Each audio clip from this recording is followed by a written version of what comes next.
તો ટેસ્ટમાં બેસ્ટ સ્વાદિષ્ટ એવી આપણી આ બટેટાની સૂકી ભાજી બનીને રેડી છે. તો એ કેમ બનાવી છે એની રીત શીખવા માટે ચાલો મારી સાથે આપણે બનાવીએ બટેટાની સૂકી ભાજી.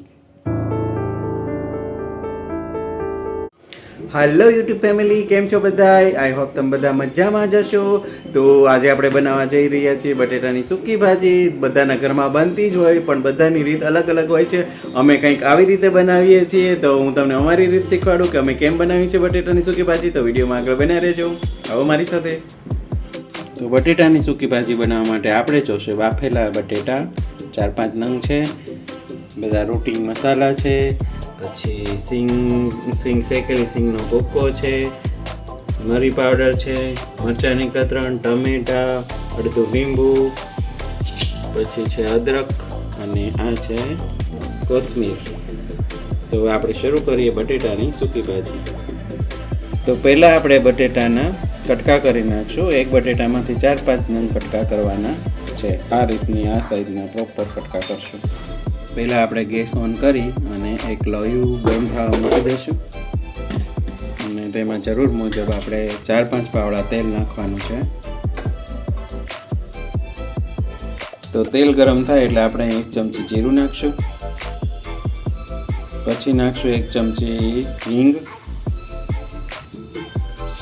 હવે આપણે એડ કરશું આદુ, પછી આપણે એડ કરશું લીલા મરચાંના કતરણ. મરચાં અને આદુ સતરાય પછી આપણે નાખશું ચોપ કરેલા ટમેટા. આ 2 નંગ ટમેટા છે. પછી બધું પ્રોપર મિક્સ કરશું અને આને થોડી વાર ચડવા દઈશું. હવે ટમેટા સતરાઈ જાય એટલે સ્વાદ અનુસાર આપણે પહેલાં નાખશું મીઠું, ત્યારબાદ આપણે નાખશું 1 ચમચી હળદર. હવે આ બધું સતરાઈ જાય એટલે આપણે જે સમારેલા બટેટા છે એ એડ કરી દઈશું અને પાછું ફરીથી પ્રોપર રીતે મિક્સ કરી દઈશું. તો હવે આપણે આ ચડી ગયું છે. હવે નાખશું આપણે શેકેલી સિંગનો ભૂકો. સિંગ એડ કરી ફરીથી આપણે એને મિક્સ કરવું પડશે. તો હવે આ મિક્સ થઈ જાય એટલે હવે નાખી દઈશું આપણે મરી પાવડર. 2 ચમચી જેવો મરી પાવડર છે. ત્યાર પછી નાખશું આપણે ધાણા જીરું, 1 ચમચી નાખશું. ત્યાર પછી આપણે એડ કરશું કાશ્મીરી લાલ મરચું, સ્વાદ પ્રમાણે નાખવું. એડ કરી અને ફરીથી પ્રોપર મિક્સ કરી દઈશું.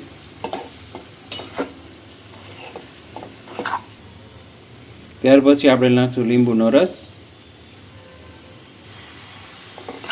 ફરી એકવાર મિક્સ કરી લઈશું. ત્યાર પછી નાખશું આપણે કોથમીર જે સુધારીને રાખેલી છે.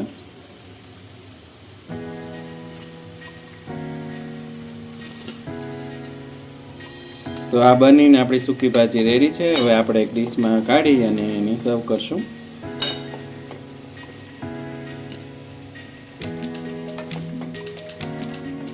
તો તૈયાર છે આપણી આ ગરમા ગરમ બટેટાની સૂકી ભાજી. અને આપણે થેપલા, ભાખરી, રોટલી ગમે તેની સાથે ખાઈ શકીએ છીએ. તો તમે ઘરે જરૂરથી એકવાર બનાવજો અને જો તમને રેસીપી પસંદ આવી હોય તો ચેનલને લાઈક, શેર અને સબસ્ક્રાઈબ કરવાનું ભૂલતા નહીં. ફરી મળશું આવી ફરી એક નવી રેસીપી સાથે. ત્યાં સુધી તો આપણે તો સૂકી ભાજી સાથે ખાવા માટે ગરમા ગરમ ભૂંગળા પણ તૈયાર છે અને સૂકી ભાજી પણ તૈયાર છે. તો ટેસ્ટ કરીને હું તમને કહું કે કેવી બની છે.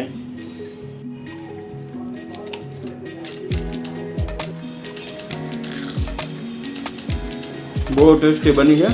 તો તમે પણ ટ્રાય કરજો. રોટલી સાથે પણ ખવાય, ભાખરી સાથે પણ ખવાય. હું ભૂંગળા સાથે ખાઉં છું, તો તમે પણ ભૂંગળા સાથે ખાજો.